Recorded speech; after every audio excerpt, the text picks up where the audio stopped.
Bismillahirrahmanirrahim. Assalamualaikum warahmatullahi wabarakatuh. Selamat pagi anak-anakku sekalian. Apa kabarnya semua? Semoga dalam keadaan sehat walafiat. Begitu juga harapan Ibu di sini dan guru-guru juga yang berada di sini dalam keadaan sehat walafiat. Oke, ini merupakan daring IPS yang pertemuan kedua untuk kelas 9. Oke, pada pertemuan 2 ini kita membahas subtema B, yaitu kondisi alam negara-negara di dunia. Adapun tujuan pembelajaran kita hari ini diharapkan setelah kalian mempelajari ini, kalian bisa yang pertama menjelaskan keadaan alam negara-negara di benua Asia dan benua yang lainnya. Kemudian yang kedua, kalian juga bisa menjelaskan dinamika penduduk Asia dan benua yang lainnya.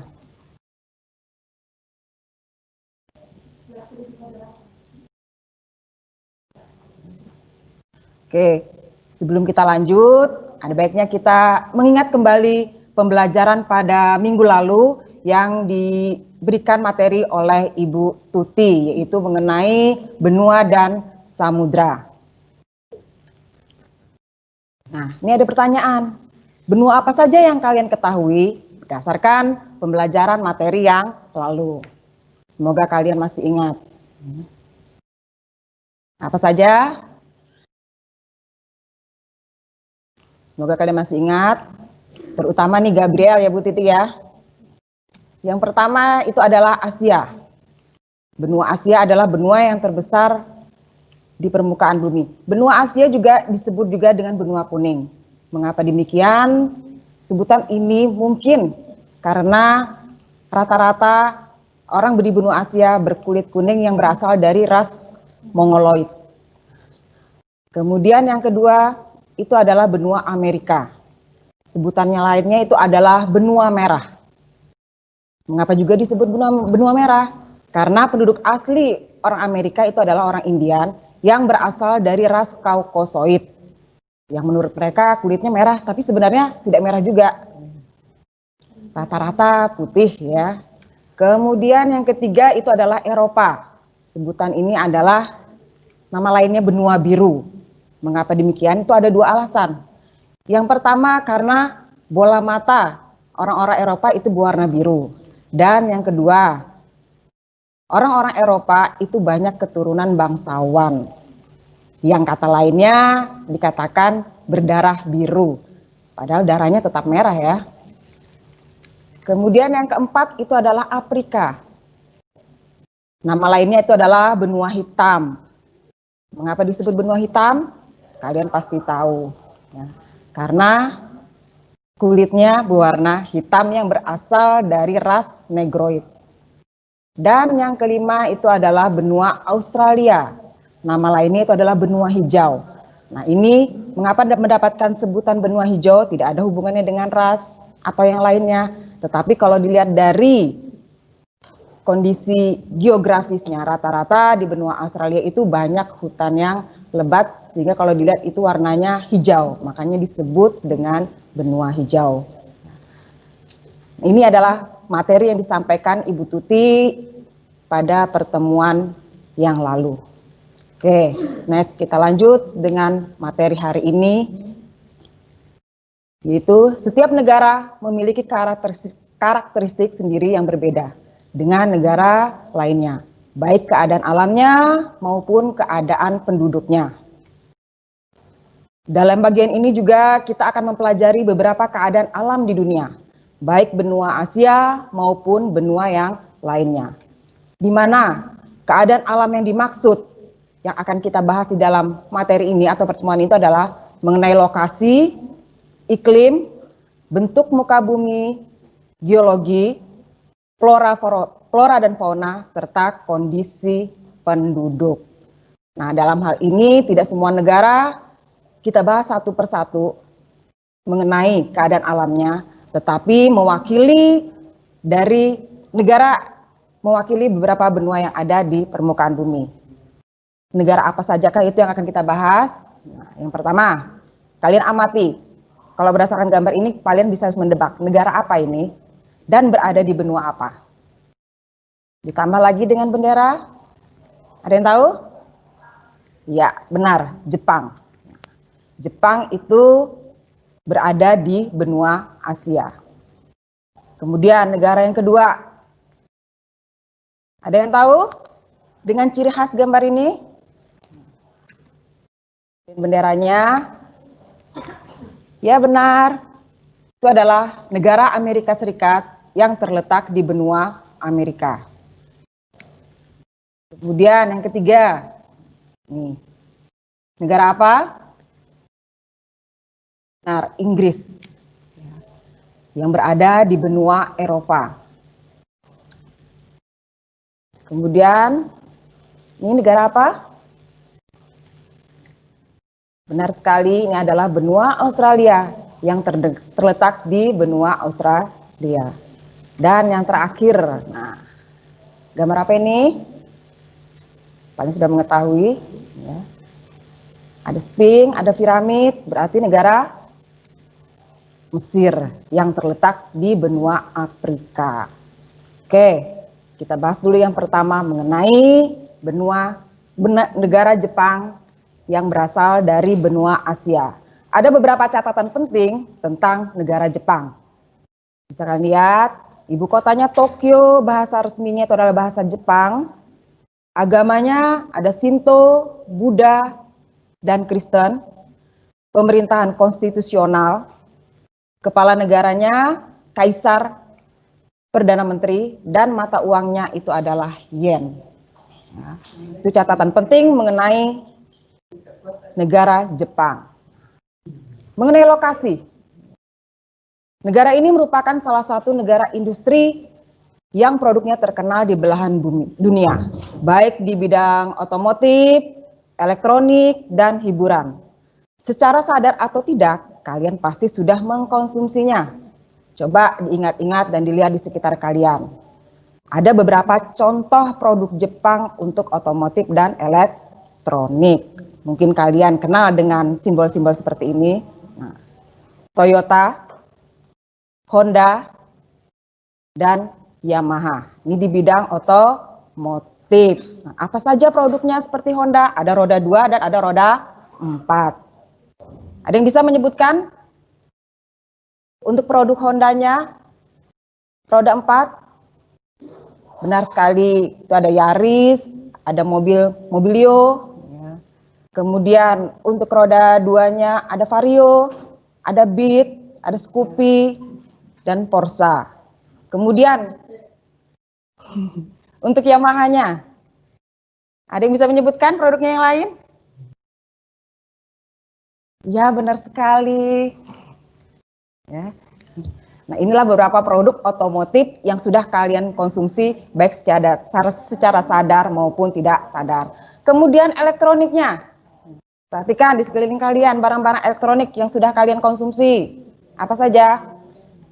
Ada Uchida, ya, seperti AC mungkin, itu ya, televisi, ya. Ada Aiwa. Kemudian banyak jenis lainnya. Tetapi pada kalangan remaja seusia kalian, ya, lebih mengenal Jepang melalui anime atau kartun animasi. Apa saja sebelum membuka? Ya, benar sekali. Pertama ini yaitu Doraemon. Ya. Kemudian apa ini? Naruto, benar sekali. Kemudian nih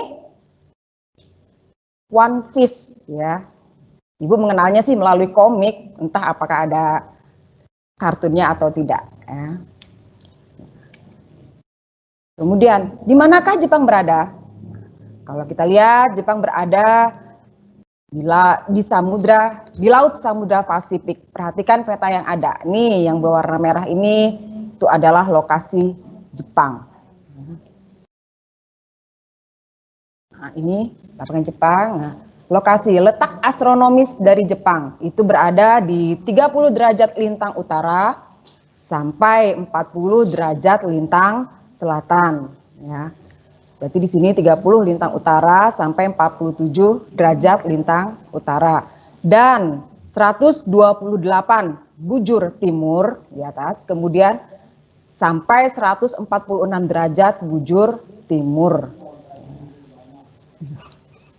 Batas wilayah negara Jepang. Berbatasan dengan apa saja kah wilayah Jepang? Ya. Di utara itu ada Laut Okhotsk. Kemudian di selatan, di sebelah selatan di bawah ada Laut Cina Timur dan Laut Filipina. Di sebelah barat itu berbatasan dengan negara Korea Selatan, Korea Utara, dan Rusia. Di sebelah timur berbatasan dengan Samudra Pasifik. Lanjut, iklim. Karena bentuk wilayah Jepang membujur dari utara sampai ke selatan, kondisi iklim Jepang bervariasi sesuai dengan lintangnya. Jepang memiliki 4 musim. Apa saja itu? Yang pertama itu adalah musim semi, kedua musim panas, musim gugur, dan musim dingin. Kita bahas satu persatu ya. Yang pertama itu adalah musim semi. Nah, kalau dilihat gambar inilah penampakan dari musim semi di negara Jepang. Musim semi dimulai sekitar bulan Maret dan ditandai dengan munculnya kuncup bunga pelam. Setelah bunga pelam berakhir, muncul kuncup bunga sakura. Makanya Jepang juga disebut dengan negeri sakura. Dan musim yang kedua, ini kondisi Jepang. Musim panas. Musim panas di Jepang sekitar bulan Juni. Pada musim panas, suhu udara bisa mencapai 35 derajat Celcius dengan kelembapan lebih dari 90%. Kalau untuk ukuran di Jepang, orang-orang Jepang sana itu udah panas ya. Pada bulan tersebut ditandai dengan pohon-pohon hijau dan suara serangga yang ribut. Sekolah di Jepang libur selama 1 bulan atau sebutannya dengan libur musim panas. Dan biasanya penduduk Jepang pergi ke pantai. Musim yang ketiga yaitu sesuai dengan namanya disebut dengan musim gugur. Ditandai dengan gugur atau rontoknya daun-daun di pohon. Seperti penampakan pada gambar ya. Musim ini dimulai pada bulan September. Daun-daun tampak berwarna merah, oranye, dan kuning yang berjatuhan. Makanya disebut dengan musim gugur. Kemudian yang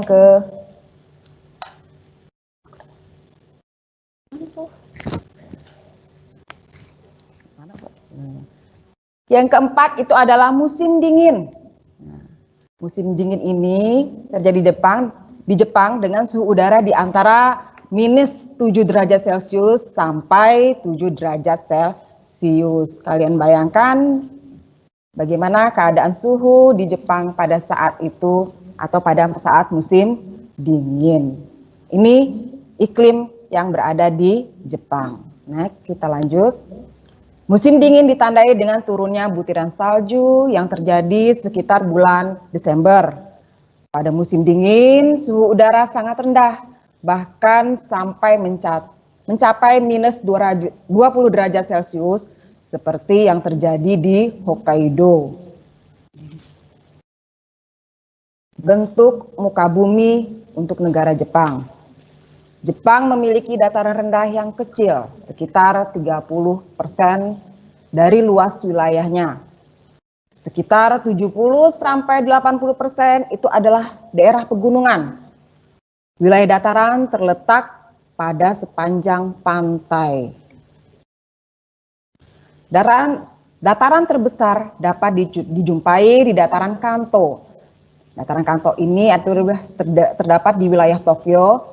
Kemudian Kinai Plain, ini terdapat di kota Osaka dan Kyoto, Nobi di kota Nagoya, Echigo di Honshu, Sendai itu berada di Honshu timur laut, dan ada juga dataran kecil yang ada di Hokkaido Nah, di sini menjadi pusat aktivitas penduduk, ya, istilahnya pusat kegiatan ekonomi di Hokkaido. Keadaan geologi negara Jepang. Jepang terletak di tepi bagian barat Samudra Pasifik. Daerah ini merupakan bagian dari cincin api atau Ring of Fire. Apa akibatnya? Banyak terdapat gunung api, ya. Dengan kata lain, sering terjadi gerakan secara endogen yang terjadi di dalam bumi. Setidaknya ada 192 gunung api yang tersebar di negara ini. Salah satunya merupakan yang tertinggi di Jepang, yaitu Gunung Fuji yang tingginya 3.776 meter. Karena banyak gunung api, maka sekitar 25% wilayah negara ini tertutup lapisan vulkanik. Dengan kata lain, daerah tersebut merupakan daerah yang subur untuk melakukan kegiatan pertanian. Jepang juga dikenal sebagai negara yang sering mengalami bencana gempa bumi, terutama yang potensi untuk terjadinya tsunami, ya. Karena Jepang terletak pada perbatasan lempeng benua Asia dan lempeng Samudra Pasifik. Lempeng benua Asia terangkat karena berat jenis lebih ringan sehingga membentuk kepulauan Jepang. Pertemuan atau tumbukan kedua lempeng menimbulkan gejala gempa bumi dan gunung api. Itu dampak negatifnya kalau suatu wilayah berada di daerah Ring of Fire atau daerah tumbukan. Tapi ada sisi positifnya, tadi kalau ada vulkanik berarti wilayah tersebut, daerah tersebut itu tanahnya akan subur setelah terjadi letusan gempa. Nah, kemudian kalau untuk daerah lautnya, karena lempeng per dua lempeng, berarti wilayah tersebut arusnya itu atau keadaan suhu airnya itu agak hangat.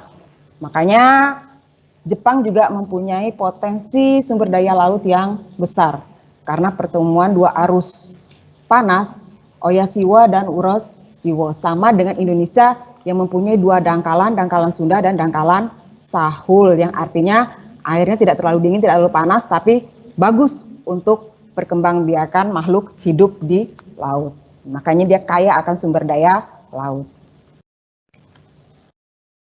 Jepang memiliki sumber daya mineral sangat terbatas.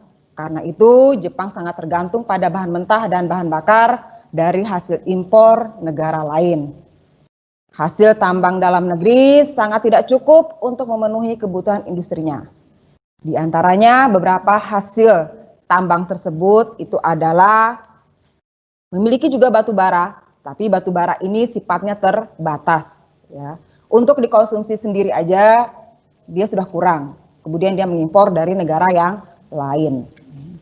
Kemudian ada mangan, hasil bahan tambangnya, dan ada timah. Minyak bumi ada ditemukan di Honshu, tapi produksinya sangat jauh dari kebutuhan sumber daya mineral yang cukup terpenuhi. Yang cukup terpenuhi itu adalah sumber daya belerang.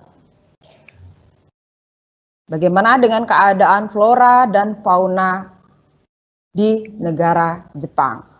Untuk floranya masih banyak ditemukan, di antaranya itu adalah pohon X atau oaks, ya. Kemudian bambu, untuk wilayah Asia rata-rata semua mempunyai bambu. Kemudian ada pohon maple, ada birch, ya, dan ada poplar. Ini adalah flora yang ada di negara Jepang. Bagaimana dengan faunanya? Hewan di Jepang telah banyak berkurang. Dulu di negara ini banyak sekali ditemukan, di antaranya itu adalah babi hutan, ya. Ada monyet, serigala, dan rusa. Sepertinya hewan-hewan seperti ini juga ada di Indonesia, kan? Kondisi penduduk Jepang. Jepang memiliki penduduk sebesar 126,9 juta jiwa. Ini berdasarkan penelitian dari WPDS 2015 ya. Walaupun jumlah penduduknya besar, tapi ada kecenderungan mengalami penurunan. Angka kelahiran di Jepang relatif rendah sehingga terjadi penurunan jumlah penduduk. Pertumbuhan penduduk di Jepang itu minus 0,1%. Berarti setiap tahun terjadi penurunan jumlah penduduk 0,1%. Berarti di sana untuk keluarga berencananya mungkin berhasil ya. Tetapi juga ada faktor lain yang menyebabkan penambahan jumlah atau pertumbuhan jumlah penduduk. Di antaranya rata-rata suami istri itu bekerja. Tapi sementara jumlah penduduk lanjut usia semakin besar karena keadaan kesehatan yang lebih baik. Nah, di antaranya karena kesadaran orang Jepang sendiri tentang pentingnya kesehatan dan jaminan pemerintah dengan menyediakan sarana dan prasarana kesehatan yang cukup lengkap. Jadi usia lanjut itu banyak sekali jumlahnya di Jepang. Sebagian besar penduduk Jepang bekerja di luar sektor pertanian, yaitu industri, karena pesatnya perkembangan sektor industri. Sudah Ibu jelaskan tadi di depan, di antaranya kalian sudah mengkonsumsi itu produk-produk dari Jepang, baik itu di bidang otomotif, elektronik, maupun di bidang hiburan. Bahkan juga di bidang kuliner mungkin ya. Nih, penduduk Jepang terdiri dari beberapa etnik, tapi yang dominan adalah etnik Jepang, mencapai 98,5%. Sisanya bagaimana? Sisanya itu ada orang Korea 0,5%, Cina 0,4%, dan lainnya 0,6%. Tapi, apa kalian tahu penduduk asli Jepang itu suku apa? Ya, benar sekali, itu adalah suku Ainu, ya, orang Ainu. Kemudian agama yang dianut itu adalah Shinto, sekitar 83,9%, Buddha 71,4%, dan Kristen 2%. Lainnya 7,8%. Ini adalah kondisi penduduk mengenai negara Jepang yang mewakili untuk benua Asia. Semoga saja kalian memahaminya. Oke, kita lanjut dengan yang kedua. Pasti kalian mengenal dengan nama bendera, dengan melihat benderanya ini. Negara apa? Benar sekali, itu negara Amerika Serikat. Ada beberapa catatan penting untuk negara Amerika Serikat. Ibu kotanya itu adalah Washington DC, ya. Bahasa resminya bahasa Inggris, agamanya agama Kristen, Yahudi, Islam. Oke, silahkan. Kalau di negara kita seperti kita Malaysia, Ya. Singapura, Thailand, itu kan orang mirip-mirip, karena bahasanya bahasa Melayu. Ya. Nah, kalau kayak Jepang itu kan mirip seperti Korea, Iya. Cina. Terus mereka ada bahasanya nggak? Seperti kita pakai bahasa Melayu. Bahasa mirip-mirip ya Pak ya? Iya. Seruput kan ini maksudnya. Benar, kayaknya serupun. Hanya beda aksen, ada tulisannya pun mereka berbeda. Ya. Cuma beberapa kata mungkin ada yang mirip-mirip ya. Cuma cara pengucapan mereka yang berbeda. Tapi istilah mereka tetap menggunakan, mungkin sebagai identitasnya, tetap menggunakan bahasa Jepang. Istilahnya seperti itu. Ya. Lain kita dengan Melayu, Malaysia, Indonesia, itu Melayunya juga sama, tulisannya juga sama ya Pak? Iya. Sama kayak Thailand. Sepengetahuan Ibu. Siapa tahu ada yang bisa bantu Ibu yang lebih lengkapnya gimana? Ada yang tanya itu suka anime nggak? Ibu suka anime nggak? Suka sih. Ya anime itu bagus. Di antaranya kan kita bisa memilah tuh dengan menonton anime. Mana yang bagus, mana yang tidak. Walaupun berapa persen tuh banyak khayalan ya Bu Tuti ya?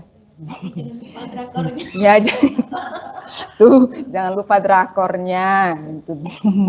Kalau anime Seperti ya kalau Nobita, seusia-usia kalian, Nobita itu kan dari ibu kecil udah ada tuh Doraemon ya. Suka juga ibu anime, kecuali One Piece ya. One Piece, One Piece itu ibu taunya dari komik, tapi apakah ada animenya ibu nggak tahu. Ya, kalau anime ibu suka. Ada lagi pertanyaan lain Bu Tuti mengenai negara Jepang? Mereka mengucapkan salam ya Bu. Bahasa Korea kali. Ya, bahasa Korea. Oke, itu ada yang ngacungin salam, salam balik tuh ya. Ada lagi Bu Tuti? Oke, kalau tidak ada ibu lanjut ya dengan negara Amerika yang mewakili benua Amerika. Jadi catatan pentingnya ibu kotanya Washington DC, District City, bahasanya Inggris, agama Kristen, Yahudi, Islam, pemerintahan Republik presidensial, kepala negara presiden, mata uang itu dolar atau dengan kata lain US dollar. Ada apa itu? Ada. Mengapa dulu terjadi tsunami? Mengapa? Terjadi tsunami. Mengapa terjadi tsunami? Tsunami itu terjadi karena gerakan endogen. Ya. Nah, tsunami. Titik pusat gempanya atau hiposentrumnya. Hiposentrum itu adalah titik pusat gempa yang terjadi di dalam bumi. Itu berada di dasar laut. Ya. Tsunami bisa terjadi tergantung pada dalam atau tidaknya hiposentrumnya. Kemudian tenaga yang menggerakkannya itu juga berpengaruh, kuat atau tidak. Kalau hiposentrumnya terjadi di laut, di dasar laut, maka itu potensi untuk terjadi tsunami akan terjadi. Kalau proses terjadinya itu karena ada tumbukan antara kedua lempeng. Apa sih lempeng itu? Lempeng itu merupakan salah satu dari susunan inti bumi. Di bumi itu ada susunannya. Nah, kita itu berada di mana? Jadi susunan yang pertama yang di dalam itu adalah inti bumi. Kemudian luar dari inti bumi itu ada selubung bumi, ya, atau selimut atau mantel bumi. Ya. Kemudian yang ketiga itu adalah kulit bumi. Nah, kita itu tinggalnya berada di kulit bumi. Coba bayangkan kalau kita menggoreng kue untuk bentuknya bulat, istilah seperti itu. Nah, begitu diangkat, itu kan panas. Bagian yang duluan dinginnya mana? Pasti bagian yang luar. Nah, kita itu berada di bagian luar atau kulit bumi berada. Lempeng bumi itu di mana? Yaitu pertemuan batas antara kulit bumi atau kerak bumi dengan selimut bumi. Di atasnya keras, tapi yang berbatasan antara kerak bumi dan lempeng bumi itu masih ada seperti agar-agar yang panas di atasnya, tapi di bawahnya masih cair. Nah, itu yang menggerakkan lempeng bumi. Lempeng bumi ini bergerak ya, setiap menit, setiap detik, tapi karena kita di atas jauh tidak merasakannya. Lempeng ini berjalan, ada yang berjauhan, ada yang berselisihan, bahkan ada yang bertemu berarti terjadi bertabrakan. Yang menggerakkan apa? Tadi inti bumi. Inti bumi ini panasnya menurut yang Ibu baca itu sekitar 3.000 sampai 6.000 derajat Celcius ya. Kalian bisa bayangkan, itu yang menggerakkan lempeng bumi. Nah, kalau terjadi tabrakan, inilah yang mengakibatkan terjadinya gempa bumi di permukaan bumi. Hubungannya dengan tsunami karena hiposentrumnya terjadi di dasar laut. Maka terjadilah gempa bumi, kemudian karena di dasar laut terjadilah gempa bumi tsunami. Jelas ya? Bisa dipahami ya? Lanjut? Oke, kita kembali ke negara Amerika. Ya. Di manakah lokasi Amerika? Ini peta negara Amerika. Untuk lebih jelas, mungkin pertemuan lalu kemarin Bu Tuti sudah mengupas mengenai benua Amerika beserta negara-negara bagiannya. Ya. Lokasi Amerika, letak astronomisnya berada di 24 derajat 33 menit lintang utara sampai 70 derajat 23 menit lintang utara. Dan 170 derajat 27 menit bujur barat sampai 66 derajat 51 menit bujur barat. Atas batas wilayah untuk negara Amerika. Di sebelah utara itu berbatasan dengan negara Kanada, di sebelah barat Samudra Pasifik, di sebelah timur itu ada Samudra Atlantik, dan di sebelah selatan itu berbatasan dengan negara Meksiko, Teluk Meksiko, dan Kuba. Nah, di sini juga ada negara bagian yang terpisah dari daratan, yaitu utamanya Alaska, yang terletak di barat Laut Kanada. Ini lokasi daripada negara Amerika Serikat. Yang kedua itu iklim. Iklim di Amerika Serikat itu ada 5. Iklim apa saja itu? Iklim kontinental, iklim sedang, iklim Mediterranean, iklim subtropik, dan iklim dingin atau kutub. Ini terjadi karena pengaruh daripada letak lintang benua Amerika. Suhu udara pada musim dingin dapat mencapai minus 30 derajat Celcius. Dan pada musim panas, suhunya dapat mencapai 20 derajat Celcius di kebanyakan wilayahnya. Bahkan pada bagian gurun bisa mencapai 43 derajat Celcius. Untuk wilayah Alaska, suhu udara lebih rendah karena letaknya dekat dengan kutub. Suhu udaranya bisa mencapai minus 21 derajat Celcius sampai minus 30 derajat Celcius pada musim dingin. Bentuk muka bumi. Kalau kita lihat, tampak secara fisik wilayah Amerika Serikat terdiri dari 2 rangkaian pegunungan besar, yaitu pegunungan Rocky atau Rocky Mountain. Nih yang kalian lihat nih. Ya. Gambar di sebelah kiri, yang berada di sebelah barat negara Amerika, dan pegunungan Appalachia di bagian timur. Ya. Pegunungan Rocky memiliki beberapa puncak yang umumnya tidak terlalu tinggi.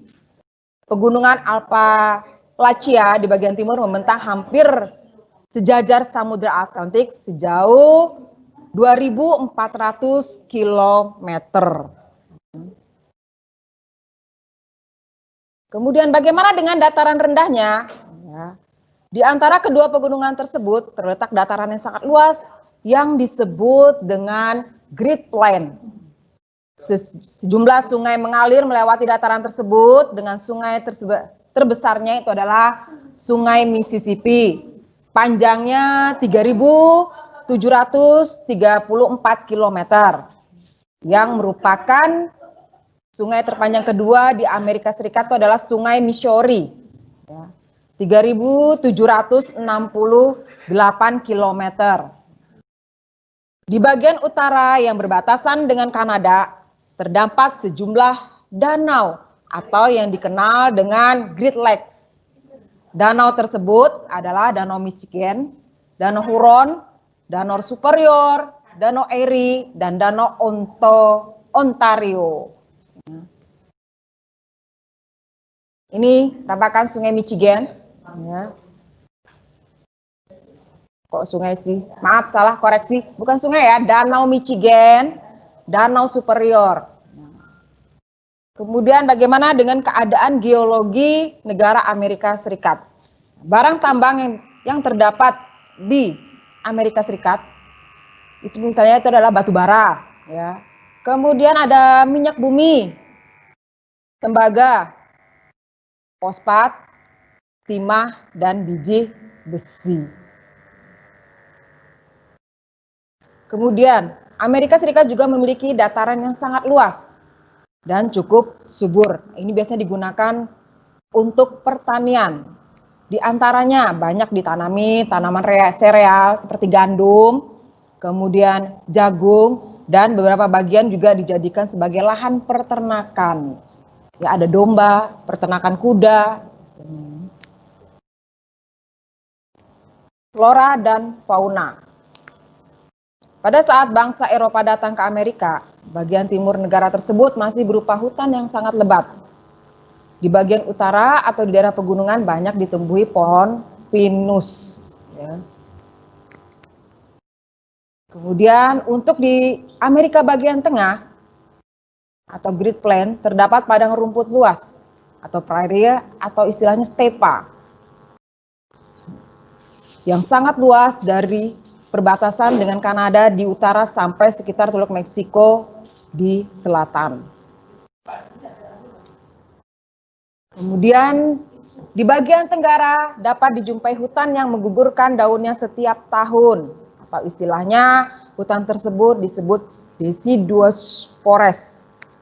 Di sini banyak terdapat pohon maple, elm, dan atau oak, serta pohon-pohon conifer yang tinggi dan besar-besar atau redwoods. Nah, ini gambar ini adalah pohon yang besar atau redwoods, banyak tumbuh di daerah pegunungan California. Ini sedikit tentang informasi mengenai flora yang ada di Amerika Serikat. Bagaimana dengan faunanya? Fauna yang ada di Amerika Serikat diantaranya di wilayah Midwest itu terdapat bison, antelope, dan beruang. Untuk wilayah pergunungannya itu ada domba dan rusa. Untuk pesisir Pasifik itu ada puma. Kemudian di sebelah barat dayanya ada binatang armadillo, sloth atau sloth. Ya. Kalau ibu lihat nih sloth atau sloth ini kayak kukang ya di Indonesia. Kemudian ada jaguar. Kemudian di sebelah selatan itu ada fauna opossum. Kemudian jenis buaya juga ada, yaitu buaya kardinal. Kemudian untuk wilayah Alaskanya itu ada beruang kutub, ya, anjing laut, dan paus. Ini adalah beberapa jenis fauna yang terdapat di negara Amerika Serikat. Kemudian bagaimanakah keadaan penduduk Jepang? Maaf, koreksi. Bagaimanakah dengan keadaan penduduk Amerika Serikat? Seperti yang kalian lihat di gambar samping, kita ketahui penduduk asli dari Amerika Serikat itu adalah suku Indian atau orang Indian. Amerika Serikat merupakan negara dengan jumlah penduduk terbesar ketiga di dunia setelah Cina dan India, yaitu mencapai 321,2 juta jiwa. Penduduk aslinya itu adalah suku Indian yang menurut beberapa ahli sejarah berasal dari Eurasia yang berimigrasi antara 65.000 sampai 25.000 tahun yang lalu. Dan migrasi terakhir terjadi sekitar 12.000 tahun yang lalu, di mana jumlah penduduk Indian sebelum kedatangan bangsa Eropa diperkirakan berkisar 2 sampai 8 juta jiwa. Pada tahun 1890 diperkirakan jumlahnya tinggal 250.000 jiwa. Kedatangan bangsa Eropa membuat suku Indian semakin terpinggirkan secara jumlah dan sosial ekonomi. Selain itu juga selain orang Indian terdapat juga orang Eskimo yang tinggal di Alaska. Namun jumlahnya relatif kecil. Ini keadaan penduduk di negara Amerika Serikat. Diketahui pada saat ini penduduk Amerika Serikat terdiri atas orang-orang, di antaranya ada orang kulit putih yang diperkirakan itu berasal dari negara Inggris dan negara Irlandia. Kemudian ada juga orang kulit hitam atau negro yang berasal dari Afrika. Bagaimana dengan sisanya? Sisanya penduduk Amerika Serikat itu berasal dari orang-orang Asia seperti Cina, India, Jepang, dan Vietnam.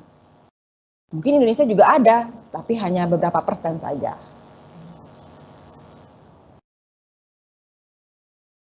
Inilah mengenai informasi sedikit mengenai negara Amerika Serikat. Sampai di sini dulu untuk Amerika Serikat, benua Amerika. Ada pertanyaan? Ada pertanyaan Bu Tuti? Untuk Amerika belum ada, tapi Ada yang bertanya apakah bumi itu bulat atau datar? Apakah bumi itu bulat atau datar? Kalau melihat gambaran seperti globe berarti bulat ya Bu Tuti? Ini juga berdasarkan rumusan dari Columbus ya. Dan Columbus berpendapat bumi itu bulat karena dia mengitari bumi, artinya berlayar dari satu titik, dia kembali ke titik itu. Jadi dia mengambil pemahaman bahwa bumi itu bulat. Bagaimana dengan datar? Datar itu relatif. Ya. Tergantung topografi masing-masing. Iya, kalau datar itu relatif karena tergantung pada topografi wilayah masing-masing. Itu bisa itu yang bisa Ibu jawab mengenai apakah bumi itu bulat atau datar. Ada lagi pertanyaan yang lain Bu Tuti? Mengapa pada setiap malam Jepang itu sangat dingin, padahal belum musim dingin? Mengapa? Mungkin pengaruhnya karena garis lintang tadi. Wilayah lintang karena dia berada di bukan daerah di subtropis, tapi daerah posisi lintangnya kan, kalau iklim di permukaan bumi ada 4.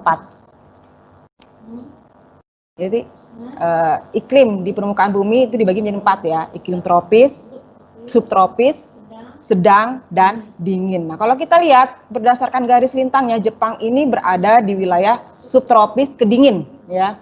Jadi beberapa bagian wilayah masih suhunya masih tidak terlalu dingin, tapi di wilayah yang lain yang bagian sedang itu sudah dingin. Dan kita ketahui pada malam hari memang suhu udara semua wilayah akan turun ya, karena memang tidak ada sinar dari matahari. Cukup jelas ya? Ada lagi pertanyaannya Bu Tuti?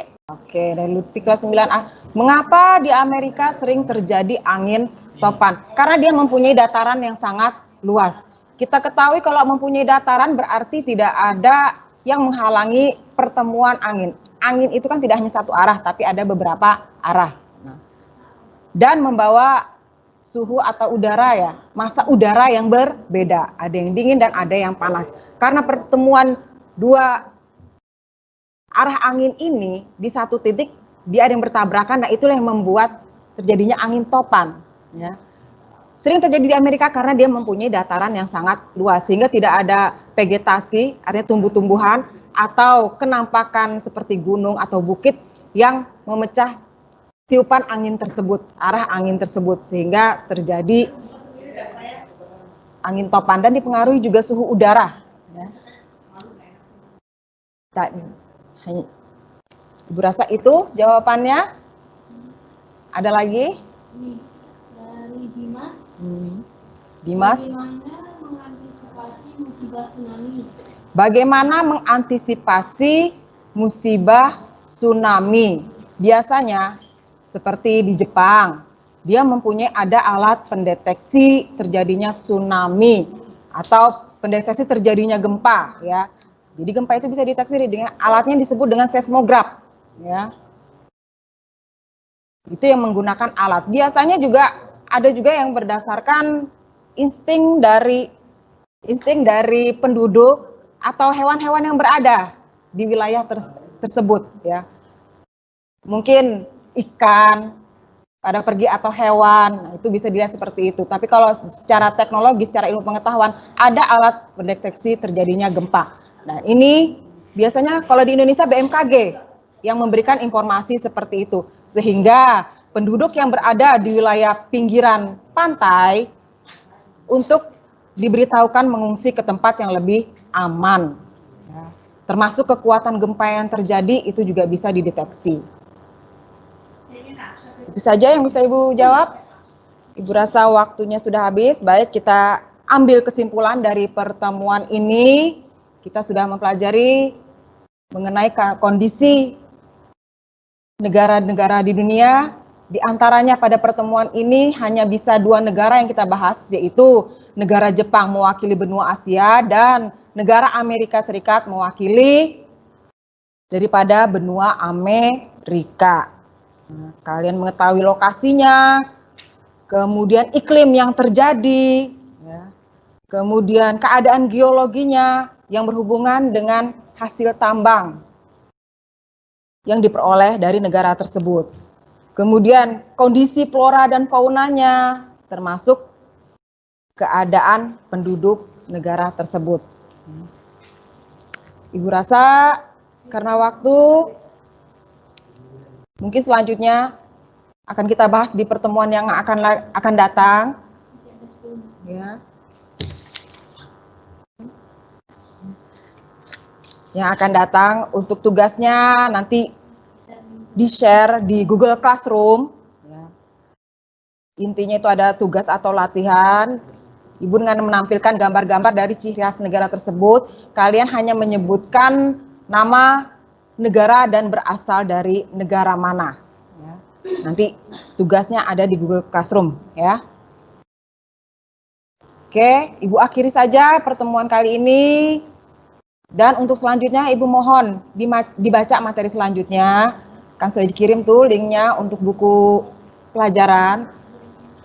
Kurang lebihnya Ibu mohon maaf. Sampai bertemu di pertemuan yang selanjutnya.